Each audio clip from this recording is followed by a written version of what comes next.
खुदिंगमक से तारगा अखोई कैदौरीगे अखोई करी खोमथांग लौरीबगे करी स्टेप लौरीबगे लौरगना कदा you're phone फंगीब्रा फंगदब्रा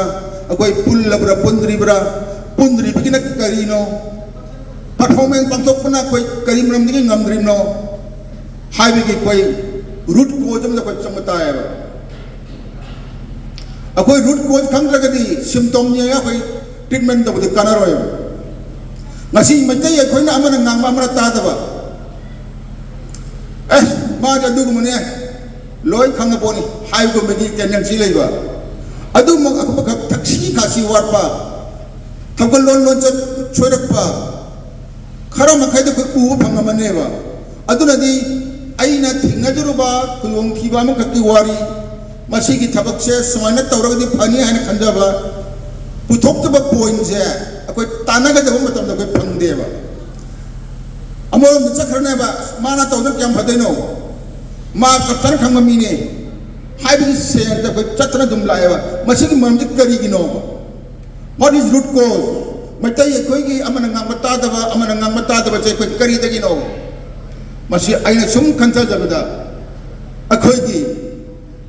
ngasi dagi nak sahi yang kai hungku ki mamang dal leiramba adugum bagi yumba lon thogalan bebar sana lon sat mayam na kaithar padagi ne amana ngamata daba amana habida indaba amana ngamana blame tawna ba line haiba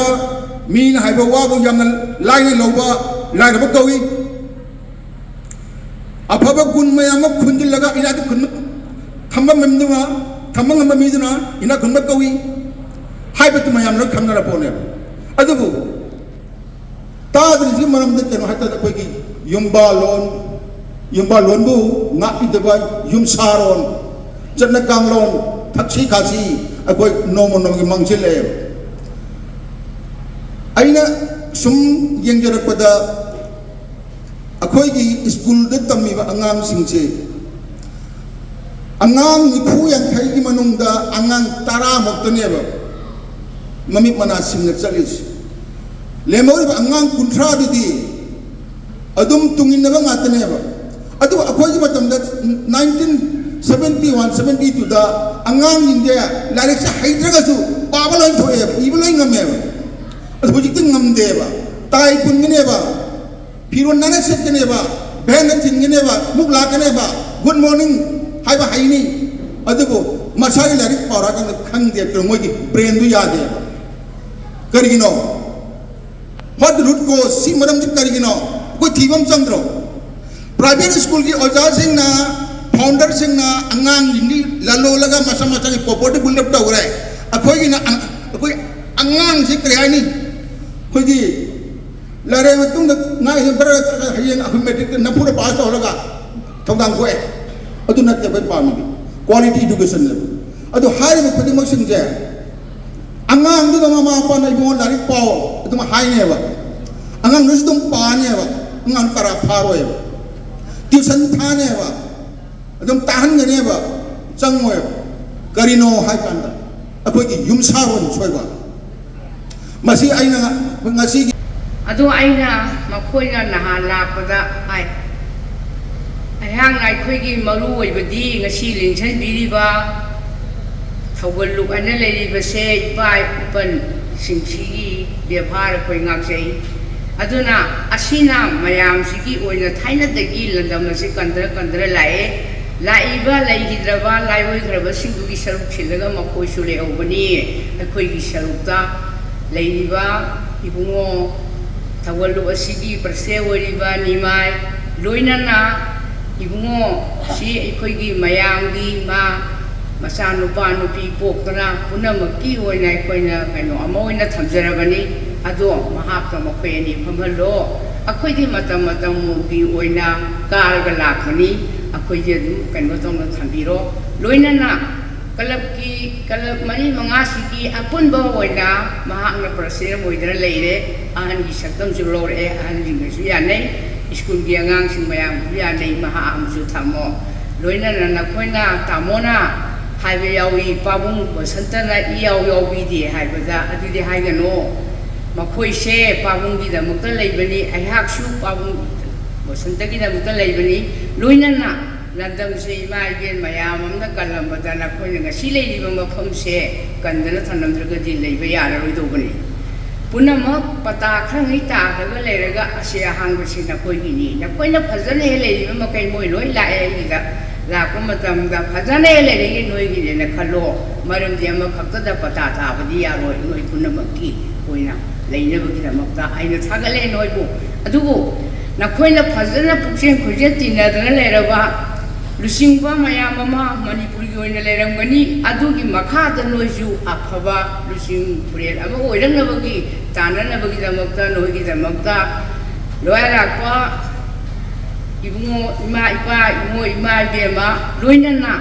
वारोइ निंथौ Mahadev हाइबसे आई यामन थगोनजे अहांग निपि म्यामसिगि लुसिंबि ओइना लेरपसे आई सही यामे आई Mahadev थगोना Jarag लेरै असिगि Maasai गोदा मागी यंसरपदा मागी स्कोलगे मफमदे लेबना कोइसे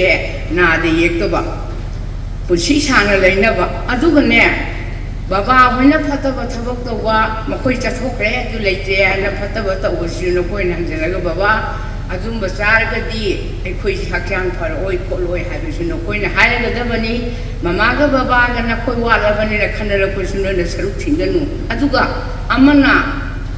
मतम हुरालगा सिजनौ हाइबसे मयांगि लेइबा मतमदो ngahak काइथोगा नंगना पुंग अनि नत्रगा अहुमदंग मतम मतम योइबा लो लौमी ngakagi jagani lau uba kaidobom tamdulu ai ngasi di suti logderege na mayamdigi harabaga nang nayunggi thabaktu tau aikoi samna harabada second world war dagidi aikoi thangi mathau se leiraktre second world war dagi aikoi na khange madudi nungmai gi matam lae haibo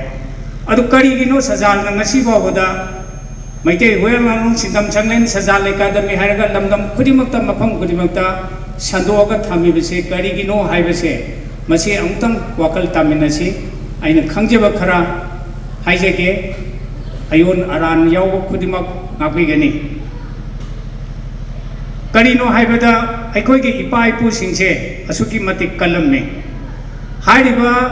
sajal asimaksu ipa ipu gi loksing mayam adu lehongna bagidamakta aikoi gi oja lusing puren gi apokpa sanahal guneshwar asigumba aikoi gi guru asina masi guru asi aikoi gi kanoki aikoi gi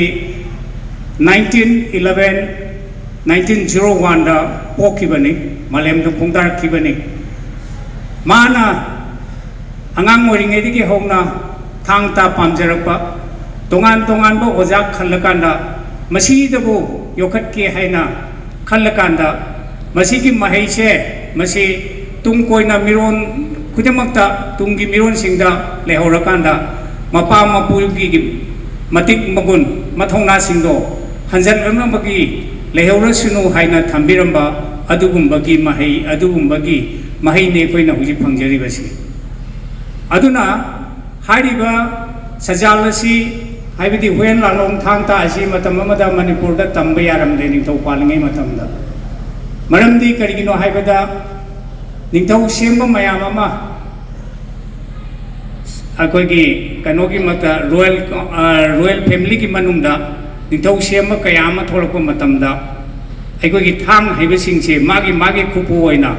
magi lanmi oina ne akanda hek lal hobagi wakalon na se polok pa sa isida matam dugi ining dausina adi matam dugi government aduna aikoi gi thang se tamba yade hena thingame adubo aikoi gi 1934 da aikoi gi hijam irabot sogaijam sarmayanda atom papu sharma moi mayamna samathan torga the propose torakanda aikoi gi nikhil hindu manipuri mahasabha haina achoba mifamama hojiktana congress haina oiri bise matam dugi nikhil hindu manipuri mahasabha dagini adugumba mahasabha dugi ware nipan subada masi tamdaba yate haidana amuk yokhalasi haidana amuk semgalakpadagi aikoigi Oja Lusing Purengi Ahanna Masi Kasargi Mapam Kudimakta 1937 Adaidagi Kasargi Mapam Kudimakta Manipurgi Mapam Kudimakta Sandoki Madugi Mahaina Haibadi 1934 Dagi Sajal Haisi Lai Sat Aida Sumba Jal Haidi Mahigi Lang Aduguni Sajal Laina Haigisi Matamdugi Sanskriti इतिहास फाउरिंग संस्कृत की अबगी literature फाउरिंग की मतमदुदा सनंगे मतमद थोनगिबा होजिंगमक्सु अदुगुंबा गुरु founder of the सजाल हाइरिबा